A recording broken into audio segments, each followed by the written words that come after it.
रावसाहेब, काल शिवसेना उद्धव बाळासाहेब ठाकरे पक्षाच्या कार्यकर्त्यांनी राज ठाकरे यांचा बीडमध्ये ताफा अडवला, त्यांच्या गाड्यांवर सुपाऱ्या फेकल्या. काय यामागची भावना आहे? बघा, एकतर तुमची माहिती चुकीची आहे. मनसेचे प्रमुख राज ठाकरे यांच्या गाडीवर काही लोकांनी सुपाऱ्या फेकल्या. त्या शिवसेनेचे पदाधिकारी असू शकतात, पण त्याचा शिवसेनेचा पक्ष म्हणून संबंध नाही त्या आंदोलनाशी. आमच्या माहितीप्रमाणे ते आंदोलन मराठा कार्यकर्त्यांचं होतं आरक्षणासंदर्भात. सध्या महाराष्ट्रात, विशेषतः मराठवाड्यात आणि बीडमध्ये जे आंदोलन सुरू आहे त्यात राज ठाकरे यांनी आरक्षणासंदर्भात एक वक्तव्य केलं आणि त्या वक्तव्यानंतर सर्वच पक्षातले तरुण मराठा कार्यकर्त्यांनी निषेध व्यक्त केला. सगळ्याच पक्ष, त्यात मनसेचेही लोक असू शकतात, कारण हे जे आंदोलन आहे मराठा आरक्षणासंदर्भात हे पक्षविरहित आहे. जेव्हा या संदर्भात मोठे मोठे मोर्चे निघाले, लाख मराठा, एक मराठा लाख मराठा, त्यात तेव्हाचे आमचे शिवसेनेचे मंत्री असतील, मग अजित पवार असतील, शिवसेनेचे मंत्री, आमदार, पदाधिकारी, काँग्रेसचे असतील, भाजपचे असतील, हे सगळे एकत्र होते, मोर्चात पुढे असायचे. आतासुद्धा ह्या आंदोलनामध्ये कदाचित बीडला शिवसेनेची ताकद जास्त असेल, त्याच्यामुळे तुम्हाला शिवसेनेचे कार्यकर्ते पुढे दिसले असतील, पण ते सगळ्यांचं एक आंदोलन होतं आणि त्या आंदोलनाचा शिवसेनेचा पक्ष म्हणून संबंध नाही, हे मी आता तुम्हाला इथे स्पष्ट करू इच्छितो. मी असं म्हणत नाही की त्यात आमचे कार्यकर्ते नसावेत, 100% असतील, पण ते आंदोलन पक्षाचं नव्हतं किंवा ती पक्षाची भूमिका नव्हती. त्यात सर्वच पक्षाचे प्रमुख लोक त्यात उपस्थित होते.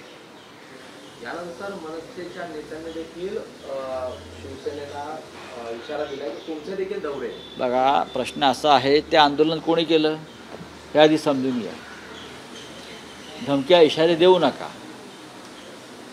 धमक्या इशारे देऊ नका. ते भाजपला द्या, फडणवीसांना द्या, महाराष्ट्रद्रोह्यांना द्या.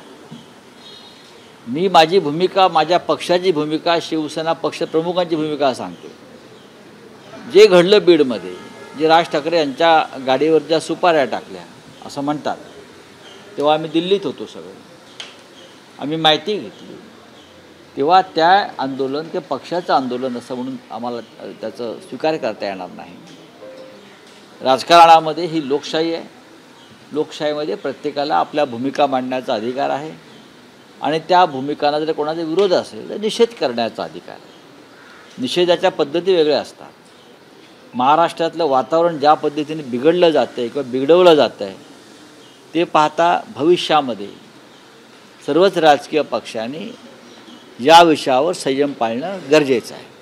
ठाण्यामध्ये उद्धव ठाकरेंची सभा होते, त्या अगोदर बॅनर लागले, खालील लोटांगण म्हणून.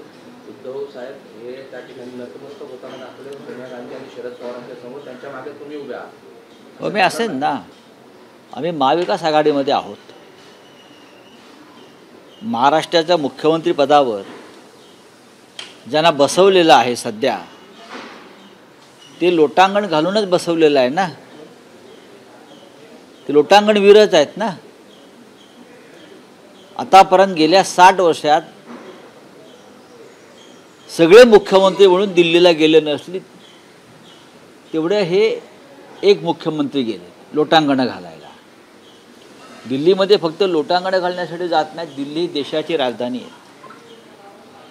छत्रपती शिवाजी महाराज दिल्लीत गेले होते, ते का लोटांगण घालायला गेले होते का? पेशव्यांनी दिल्लीवरती जाऊन स्वारी केली आणि दिल्ली जिंकली होती, ते का लोटांगण घालायला गेले होते का? सह्याद्री हिमालयाच्या मदतीला धावला, आम्ही यशवंतरावांचा उल्लेख करतो, तो लोटांगण घालायला गेला होता का? चिंतामणराव देशमुखांनी नेहरूंच्या तोंडावर राजीनामा फेकला केंद्रीय अर्थमंत्रीपदाचा, ते का लोटांगण होतं का? हिंदुहृदय सम्राट बाळासाहेब ठाकरे असतील, उद्धव ठाकरे असतील, यांनी दिल्लीशी जी झुंज दिली मोदी शहांच्या जुलमी कारभाराशी, त्या मोगलाईशी त्याला लोटांगण म्हणता येणार नाही, त्याला स्वाभिमान म्हणतात. आणि आज महाराष्ट्राचे राज्यकर्ते दिल्लीच्या दारातलं पाय पुसणं म्हणून जे बसले आहेत त्याला लोटांगण म्हणतात. महाराष्ट्राचा इतिहास या लोकांनी समजून घ्यावा. ज्यांनी आमचा पक्ष चोरला, ज्यांनी आमचं चिन्ह चोरलं, ज्यांनी अशा चोऱ्या आणि लांड्या लवाड्या केल्या, त्यांनी आम्हाला राजकारण शिकवू नये दिल्लीचं. तुमच्या आधीपासून आम्ही दिल्लीमध्ये आहोत आणि आम्हाला दिल्ली चांगली माहिती आहे. आणि त्या सोनिया गांधींच्या पाठिंब्यावरच्या सरकारमध्ये आपणही मंत्री होतात महाशय, हे लक्षात घ्या. परमवीर सिंह, कल राज ठाकरे की गाड़ी पर सुपारी फेंकी गई, कहा जा रहा है कि आपकी पार्टी के लोग थे. क्या हमारे पार्टी के लोग शायद उसमें हो सकते हैं, लेकिन वो कोई पार्टी का आंदोलन नहीं था.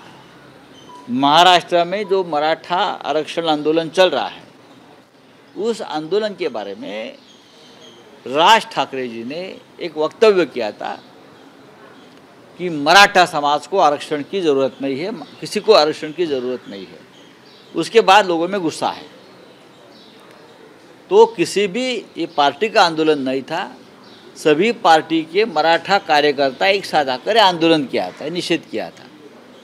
हम इतना ही कह सकता है यह हमारे पार्टी का आंदोलन नहीं था. सर, उनकी तरफ से कहा जा रहा है कि अब आपके भी दौरे होंगे. देखिए ये धमकी और इशारे ठीक है, वो हम देख लेंगे, वो छोड़ दीजिए. ये हमारे दौरे होते हैं, रहेंगे, और आप क्या करेंगे और हम क्या करेंगे ये आगे की बात है. जब होगा तब देखा जाएगा. सर, उद्धव ठाकरे दिल्ली गए थे. उद्धव ठाकरे दिल्ली गए थे, आपके विरोधी जो है, अरे हमारे विरोध कि मुख्यमंत्री पद के लिए गए थे, लेकिन कांग्रेस ने साफ तौर पे मना कर दिया. इस तरह से कहा जा रहा है. देखिए, कौन क्या कहता है हमारे विरोधी, उसके ऊपर ध्यान देने की ज़रूरत नहीं है. अब 2 महीने का सवाल है, 2 महीने के बाद ये लोग कहाँ रहेंगे, हम कहाँ रहेंगे, ये आपको पता चलेगा. तो छोड़ दीजिए, ये बातें फिजूल की बातें हैं. परमवीर सिंग यांनी जे आरोप केलेला आहे त्यामध्ये ते म्हणाले की त्या भ्रष्टाचाराच्या म्हणजे 2000 हे बघा, परमवीर सिंग आरोपी आहे, मला त्याच्यावर काय बोलायचं नाही आणि त्याच्यावर कोणी बोलू नये. फार गांभीर्याने घ्यायची गरज नाही या विषयावर, आणि तुम्ही गांभीर्याने घेऊ नका.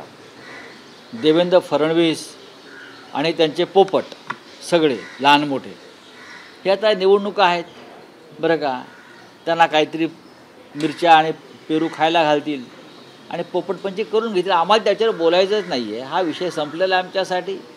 देवेंद्र फडणवीस या माणसानं या महाराष्ट्राचं राजकारण नासवलं आहे, बिघडवलं आहे, हे परत मी सांगतो. आणि महाराष्ट्र त्याबद्दल त्यांना माफ करणार नाही. आता दुसरं काय आहे,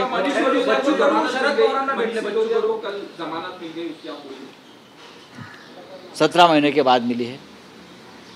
सुप्रीम कोर्ट ने निचली अदालत पर और ईडी पर जिस तरह से स्ट्रिक्चर पास किए, आप देखिए कि एक व्यक्ति को किस तरह से छल कपट से जेल में डाला जाता है.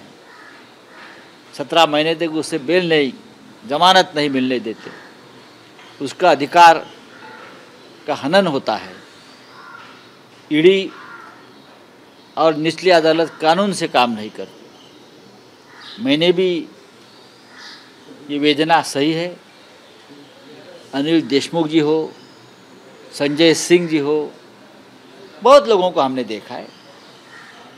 मनीष सिसोदिया के ऊपर एक पैसे का आरोप नहीं है. मेरी जानकारी है कि एक पैसा उनके यहाँ से जब्त नहीं किया है.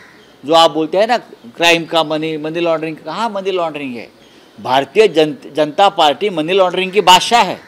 रिजर्व बैंक है मनी लॉन्ड्रिंग की. इतना पैसा उनके पास कहाँ से आता है? मनी लॉन्ड्रिंग से आता है ना. यहाँ वहाँ से हमको क्या सिखाते हैं. चलो छोड़ दीजिए.